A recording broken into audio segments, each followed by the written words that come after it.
तो वो भी कौन सा पड़ता है? तो बता दो गेस, यूपीएफ का लोअर बाउंड नहीं है, इसका मतलब लेस देन और इक्वल टू तो नहीं है। अब लेस देन और इक्वल टू नहीं है तो कैसा होगा, ग्रेटर देन। तो के ग्रेटर देन होगा यूपी 2 है, ठीक है। तो यहां तक दुर्गेश 2 नंबर तक कोई दिक्कत? No sir. 1 नंबर हमने क्या लिखा था कि के जो है वो अपर बाउंड नहीं है, तो छोटा हो गया। फिर लिखा कि के जो है वो लोअर बाउंड नहीं है, तो बड़ा हो गया। अब दुर्गेश अगर P1 P2 दो पार्टीशन है तो इनका एक कॉमन रिफाइनमेंट ले लें अपन, ठीक है। तो नाउ यदि P = P1 यूनियन P2, तो बताओ दुर्गेश P जो है वो P1 और P2 का क्या हो गया? Common refinement. कॉमन रिफाइनमेंट लिखो। तो अभी यदि P = P1 union P2, then capital P is common refinement of P1 and P2। तो अब यदि P = P1 यूनियन P2, तब P P1 और P2 का उभयनिष्ठ शोधन है। Then P is common refinement of P1 and P2। तब P1 और P2 का उभयनिष्ठ शोधन है। P is common refinement of P1 and P2। ठीक है दुर्गेश। हाँ सर। दुर्गेश P बड़ा होगा कि P1? क्या? P बड़ा होगा कि P1? सर ये सबसेट लिखा है क्या आपने? हमने तो P = लिखा P1 यूनियन P2, ये तो एंड लगा है। सब पी बड़ा होगा। बड़ा कौन होगा? पी बड़ा होगा। P बड़ा, क्योंकि A यूनियन B है, A यूनियन B = C है, तो C A से भी बड़ा होगा, B से भी बड़ा होगा। तो P अगर P1 यूनियन P2 है तो P P1 से भी बड़ा होगा और P P2 से भी बड़ा होगा। दुर्गेश अगर P P1 से बड़ा है तो P P1 का क्या हो गया? क्या? तो सुपर सेट ऐसा कुछ बोलते हैं। हाँ। हाँ सुपर सेट तो हो ही गया, लेकिन उसको एनालिसिस में कुछ और नाम देते हैं। अच्छा क्या नाम देते हैं दुर्गेश? क्या नाम रिफाइनमेंट। देते हैं? रिफाइनमेंट। अंशिता, रिफाइनमेंट। तो अंशिता जो P है वो P1 का क्या है?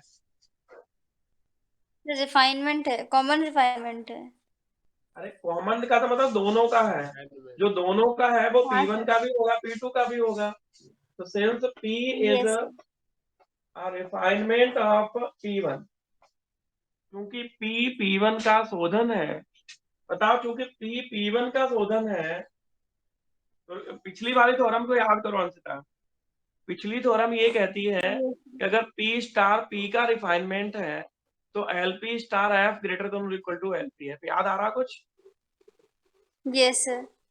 तो अंततः अगर P1 का रिफाइनमेंट है तो LPF बड़ा होगा कि LP1F? सर LPF बड़ा होगा। बिल्कुल। तो LPF बड़ा होगा और LP1F छोटा होगा। बिल्कुल सही बताया तुमने। इसे 3 नंबर देंगे, ठीक है। तो लिख लो, चूंकि P1 का शोधन है इसलिए LPF ग्रेटर देन और इक्वल टू। ऐसे याद रखो अंततः, कभी भूलोगे नहीं कि जो यस सर। शोधन होता है, मतलब जो बड़ा सेट होता है उसका जो एल होता है, बड़े सेट का एल बड़ा होता है और छोटे सेट का एल छोटा होता है। और जो यू है वो उल्टा यस चलता है, यू बड़े सेट का छोटा होता है, छोटे सेट का बड़ा। तो चूंकि P1 का शोधन है इसलिए LPF ग्रेटर देन और इक्वल टू LP1 है।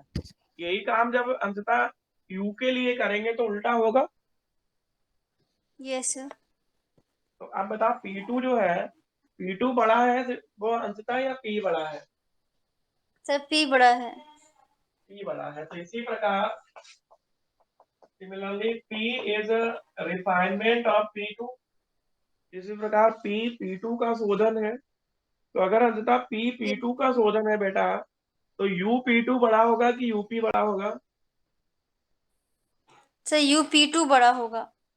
UP2 बड़ा होगा, बिल्कुल उल्टे चलते हैं, UPF लेस और इक्वल टू होगा UP।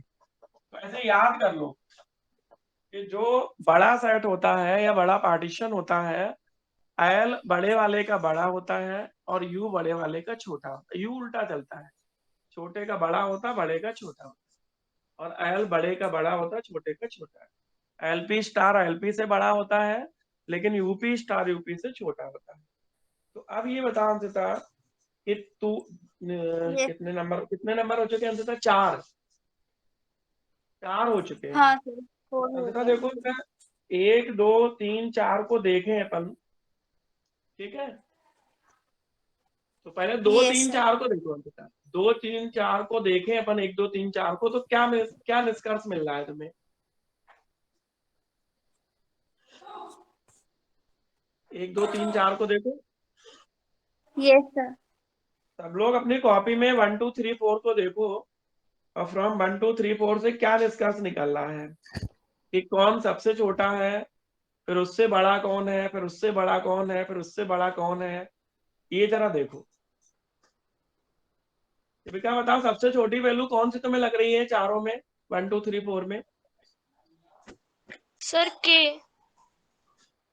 ये सबसे छोटी वैल्यू लग रही है हमें। तो के सेकंड नंबर देखो, सेकंड नंबर में के बड़ी लग रही है UP2F से। सर हाँ सर। P1F है क्या सबसे छोटी? के दीपिका सेकंड नंबर देखो, सेकंड में के ग्रेटर देन UP2F है, और 4 में देखो UP2F बड़ा है UPF से। तो सबसे छोटी वैल्यू कौन हुई? Sir UP2F। अरे फिर तुमने बकवास कर दी। UP2F से भी तो छोटी वैल्यू है, दिख रही है तुम्हें कि नहीं दिख रही? UPF, हाँ UPF। तो 1 2 3 4 फ्रॉम 1 2 3 एंड 4 सबसे छोटी कौन हुई? UPF। UPF। फिर UPF से बड़ी कौन हुई? Sir UP2F। UP2F से बड़ा कौन हुआ? के। के से बड़ा बताओ कौन है? Sir LP1F। तो के से बड़ा है LP1F, और LP1F से कौन बड़ा है?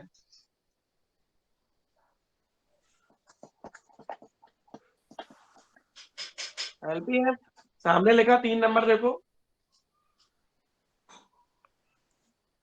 वो तो दिख रहा सर है? छोटा लिखा है ना 3 नंबर में तो। क्या लिखा 3 नंबर में? कि LP1 छोटा है LP से। 3 नंबर में क्या लिखा, पढ़ के बताओ जरा। सर LP1F लेस देन और इक्वल टू LPF। तो वही तो हमने लिखा, हमने कौन पहाड़ तोड़ दिए, देखो अच्छा, मैंने LP1F लेस लिखा है। यस सर है। ठीक है। ठीक है सर, ठीक है। तो इसका मतलब ये हुआ देविका कि UPF जो है वो के से छोटा है, और के जो है वो LPF से छोटा है। हाँ सर। यहाँ पे शायद लेस देन होगा चिन्ह, है ना? देविका देखना कॉपी में एक नंबर के yes less sir, then LP1F है, लेस देन है। लेस देन है। तो देखो UPF जो है वो लेस देन किससे है? के से, और के लेस देन किससे है? LPF से। तो इसका मतलब क्या निकला सकता कि UPF बड़ा है कि LPF बड़ा है? सर LPF बड़ा है। तो इसका मतलब ये निकल रहा कि UPF छोटा है LPF से। हाँ अब सर। आप दूसरी थ्योरम, अपनी कॉपी की दूसरी थ्योरम देखो, अपनी कॉपी की दूसरी थ्योरम देखो, और देखो उसमें क्या सिद्ध किया था हमने कि हमेशा कौन बड़ा होता है, लोअर रीमान सम या अपर रीमान सम? दूसरी थ्योरम। कॉपी की दूसरी थ्योरम में हमने कुछ दिखाया होगा कि P अगर पार्टीशन है तो एक सर वैल्यू बड़ी होती है उसमें। यूपीएफ बड़ा होता है, ये हमने किया था एक थ्योरम में। हमेशा हमेशा UPF जो अपर रीमान सम है वो LPF से हमेशा बड़ा होता है। लेकिन ये देखो तुम्हें क्या मिला है, सर ये तो उल्टा मिल गया, यूपीएफ छोटा विरोध आ लिख दे, विच इज कंट्राडिक्शन। गया। हाँ सर। तो विच इज कंट्राडिक्शन, जो कि विरोध है, क्योंकि हमेशा UPF बड़ा होता है LPF से, बिकॉज LPF लेस देन और इक्वल टू यूपीएफ, हमेशा हमेशा यूपीएफ एलपीएफ से ग्रेटर देन और इक्वल टू होता है। तो लिख दो, तो जो कि विरोध है, क्योंकि because for any partition capital P LPF less than और इक्वल टू यूपीएफ, लिख दो। तो which is contradiction, because for every partition या for any partition capital P of close interval A B LPF less than और equal to UPF.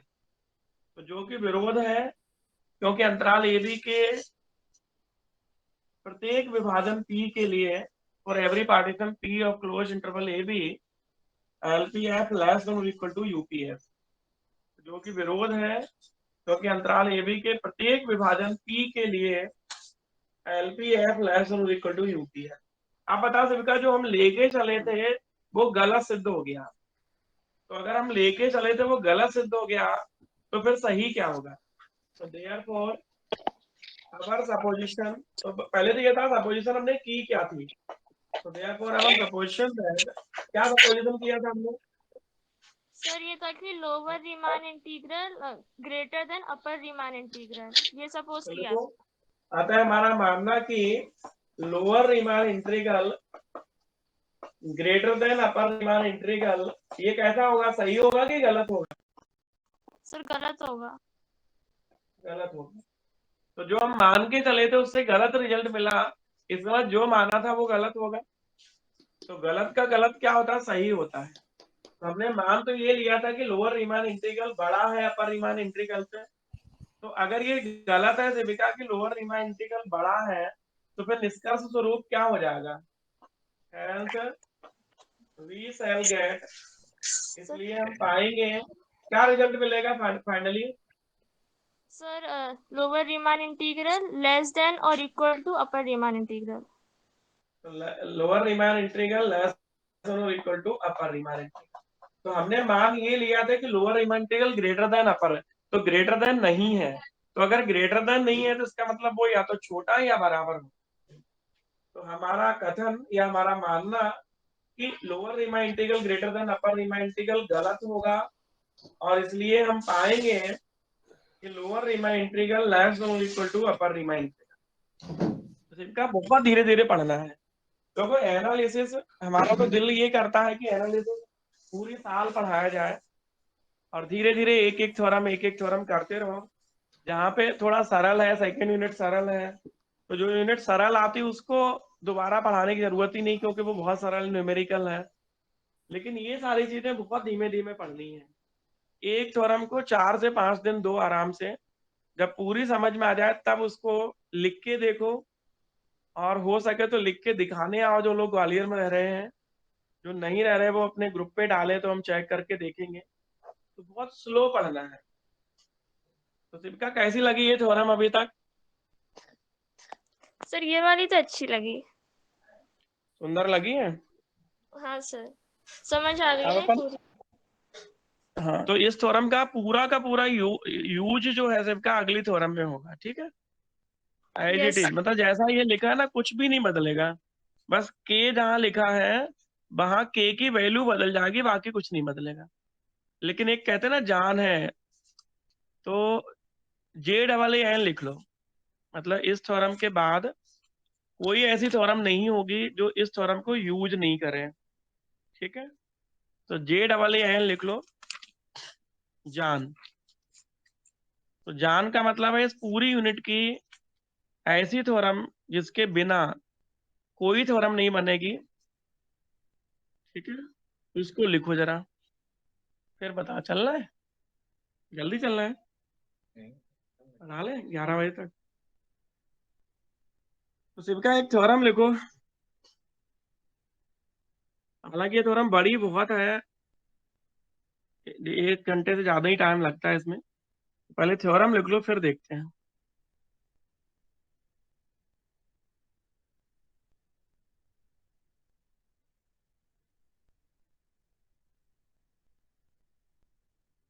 तरह जिंदगी की, साहिल साहिल साहिल बंसल,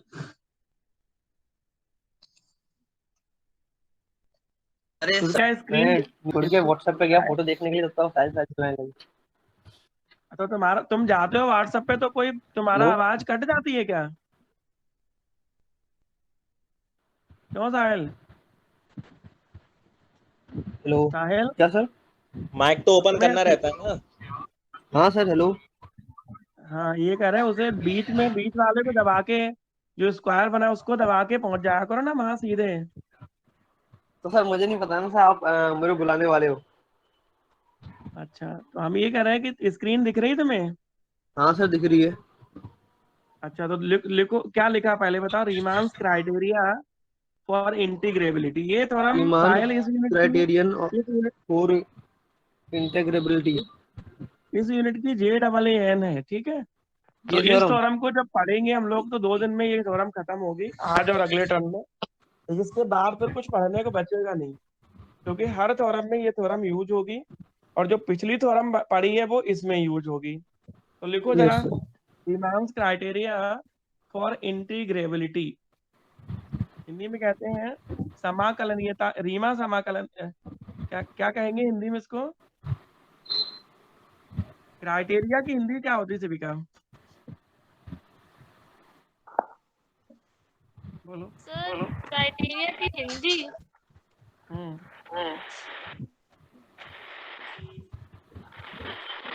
मानदंड लिखा आ रहा है। पता नहीं। तो इंग्लिश में ही लिख लो हिंदी वाले। रीमांस क्राइटेरिया फॉर इंटीग्रेबिलिटी, रीमा समाकलनीयता का मानदंड, तो मजा नहीं आएगा यार, तुम तो इंग्लिश में ही लिख लो, रीमांस क्राइटेरिया फॉर इंटीग्रेबिलिटी। तो ये कथन आपको धीरे धीरे से याद करना है, ठीक है। तो लिखो कथन, स्टेटमेंट लिखो। If f is a real valued bounded function defined in closed interval a b, यदि f समृद्ध अंतराल a b में परिबद्ध वास्तविक फलन है, देखो सब लोग, if f is a real valued bounded function, या जैसे लिखा वैसे ही लिख दो कि the f from ab to r be a bounded function in closed interval ab।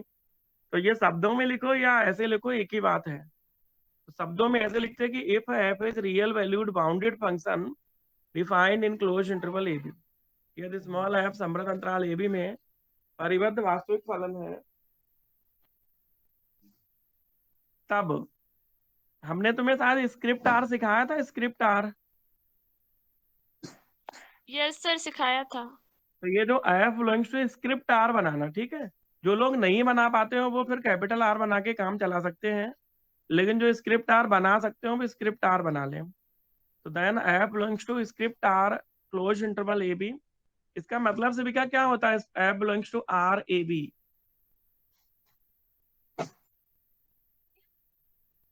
Sir मतलब कि इसका मतलब सर कि आर रीमान इंटीग्रेबल होगा ए बी पे। आर रीमान इंटीग्रल होगा या f रीमान इंटीग्रल होगा? हाँ, एफ होगा रीमान इंटीग्रल ए बी पे। f जो फंक्शन f जो है वो क्लोज इंटरवल ए बी पर रीमा समाकलनीय होगा। और रीमा हाँ समाकलनीय कौन फलन होता है शिविका? सर, जो क्या कहते हैं, जो सर लोअर रीमान इंटीग्रेबल और अपर रीमान इंटीग्रेबल दोनों हो। दोनों, वेरी गुड। तो लिखा है कि f close interval A B पर रियल वैल्यूड बाउंडेड फंक्शन है, परिबद्ध वास्तविक फलन है। ये थोड़ा हमेशा जो शिविका है वो नाम से आएगी, ठीक है। नाम इसका ऊपर लिखा है, देखो ऊपर, ये नाम से आएगी, state and prove necessary and sufficient condition for R integrability. ये थोड़ा कभी भी स्टेटमेंट लिख के नहीं आएगा शिविका, ये ध्यान रखना, हमेशा नाम से आएगी। रीमा यस। समाकलनीयता का, रीमा समाकलनीयता का आवश्यक और पर्याप्त प्रतिबंध लिखो और सिद्ध करो। ये हमेशा नाम से आएगी। स्टेटमेंट तुम्हें खुद लिखना है, प्रूफ तुम्हें खुद लिखना है। और अनसोल्ड अगर किसी के पास हो तो पन्ना पलट के देख लो, 10 में से 9 बार ये थ्योरम आई होगी। ये थ्योरम इस यूनिट की JAAN है, ठीक है। तो इसको हमेशा नाम से याद करना है, स्टेटमेंट याद करना है कि रीमा समाकलनीयता का आवश्यक और पर्याप्त प्रतिबंध लिखो और सिद्ध करो, state and prove necessary and sufficient condition for Riemann integrability. तो क्या लिखा कि f close interval A B पर रीमा इंटीग्रेबल है, then f belongs to script R on close interval A B, अब f belongs to R A B, मतलब f Riemann समाकलनीय होता है यदि और केवल यदि, इफ एंड ओनली इफ, यदि और केवल यदि, for epsilon greater than zero, epsilon greater than zero के लिए समृद्ध अंतराल ए बी का कोई विभाजन p इस प्रकार है कि UPF minus LPF less than epsilon. तो F belongs to script R on close interval A B, F अंतराल ए बी पर रीमान समाकलनीय होता है यदि और केवल यदि एप्सिलॉन ग्रेटर देन जीरो के लिए अंतराल ए बी का कोई विभाजन p इस प्रकार है कि UPF minus LPF less than epsilon.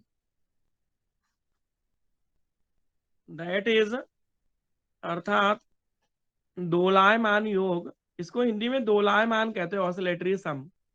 तो दैट इज ऑसिलेटरी सम, अर्थात दोलायमान योग omega P F. Omega P F का मतलब है यूपीएफ माइनस एलपीएफ, तो omega P F less than epsilon. ऊपर देखो ये लिखा हुआ है कि ऑसिलेटरी सम होता क्या है। तो अगर एलपीएफ से का कितना होता है? Sir, summation small mi delta xi, where I और from 1 to n. UPF equal to कितना होता है? Sir, summation capital Mi delta xi. उनमें बड़ा कौन होगा, यूपीएफ या एलपीएफ? UPF बड़ा होगा सर। तो यूपीएफ माइनस एलपीएफ कर दे तो एक पॉजिटिव नंबर मिलेगा। हाँ सर। उस पॉजिटिव नंबर को हम लोग ऑसिलेटरी सम कहते हैं। क्या कहते हैं? ऑसिलेटरी सम। ऑसिलेटरी सम।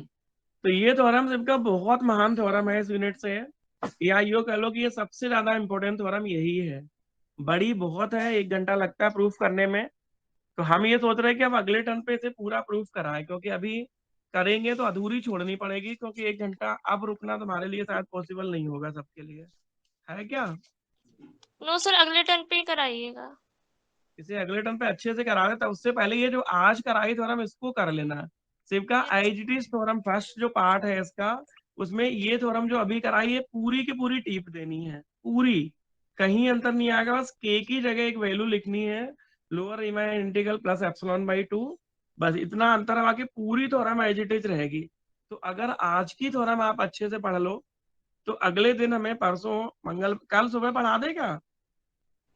यस हाँ सर। सर, कल बोला था आपने सैटरडे संडे का। हाँ, तो कल किसी को दिक्कत तो नहीं सुबह अगर 8 बजे पढ़ा दे तो, या 9 बजे पढ़ा दे? No sir. तो कल कितने बजे पढ़ाए, 8 बजे या 9 बजे? कल इस थ्योरम सर को 9 कंप्लीट बजे कर सर, देते 8 बजे से मेरी क्लास होती है, 8 से 9। तो 9 बजे किसी को दिक्कत कल सुबह? नहीं सर। तो कल सुबह 9 बजे पढ़ते महान थ्योरम ऑसिलेटरी सम। तो ये लिख लो, state and prove necessary and sufficient condition of Riemann integrability. Durgesh बोलो क्या लिखा है? रीमान समाकलनीयता का आवश्यक और पर्याप्त प्रतिबंध का प्रमेय लिखो और सिद्ध करो। लिख लिया? हाँ सर। अभी चलाई तुमने, शिव ने।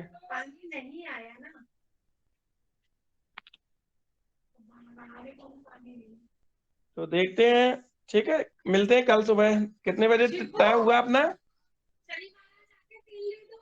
9 बजे। कितने बजे का? 9 बजे है, ठीक है, 9 बजे मिलते हैं। एक बार ग्रुप पे डाल देना दुर्गेश। हाँ सर। और शाम को 3:30 पौने 4 बजे तक आ जाना। ठीक है सर।